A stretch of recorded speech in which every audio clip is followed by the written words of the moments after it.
Chapter 2. The Healing Touch. The days passed slowly in 𝘁𝗲's secluded cottage, nestled at the edge of the forest.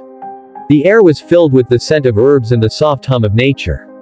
Ldrin's strength was gradually returning, but his mind was restless. He couldn't shake the feeling of being an outsider in this human healer's home.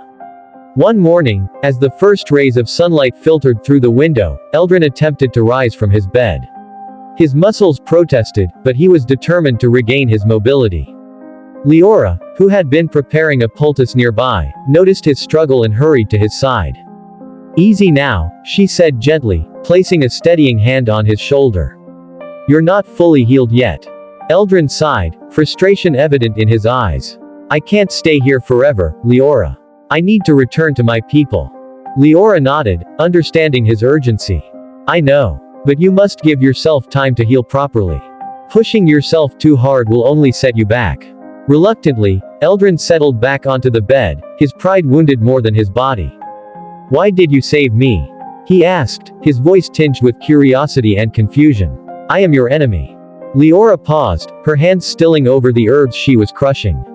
She looked at him, her eyes filled with a mixture of compassion and determination. "I am a healer, 𝘁𝗀. My duty is to save lives, regardless of who they belong to." In that moment, you were not an enemy. You were a soul in need of help. 𝘁𝗀 was silent for a moment, absorbing her words. He had always seen humans as adversaries, but 𝘁𝗲's actions challenged that belief. "Thank you," he said finally, his voice sincere. "You have shown me a kindness I did not expect." 𝘁𝗲 smiled softly. Kindness is a rare commodity in times of war. But it is what makes us human, or elf.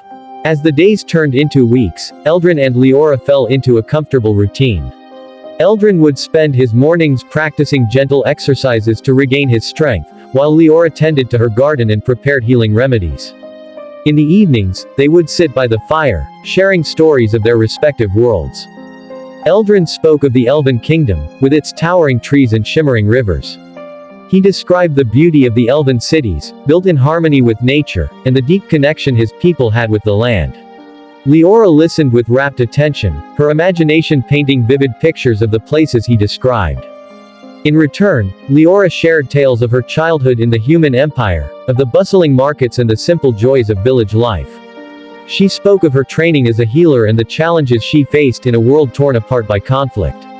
𝘁𝗀 found himself captivated by her stories, her resilience and compassion shining through every word. One evening, as they sat by the fire, 𝘁𝗀 noticed a small, intricately carved box on a shelf. "What is that?" he asked, pointing to it.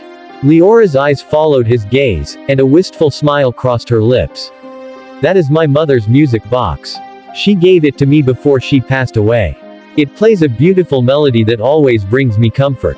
𝘁𝗀's curiosity was piqued. "May I hear it?" 𝘁𝗲 nodded and retrieved the box. She opened it, and a delicate tune filled the room. The melody was hauntingly beautiful, evoking memories of a time before the war. 𝘁𝗀 closed his eyes, letting the music wash over him. In that moment, he felt a sense of peace he hadn't known in years.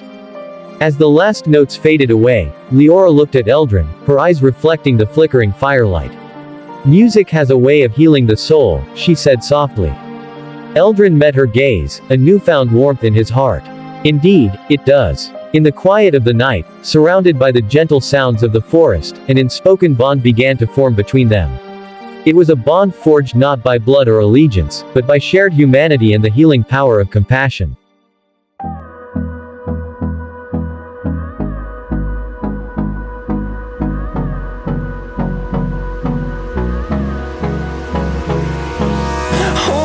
Close till I get up, time is barely on our side.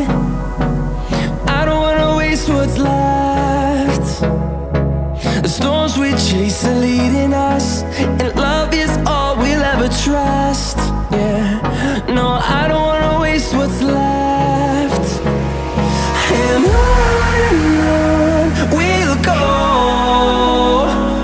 through the wastelands, through the highways, till my shadow turns to sun rays. And on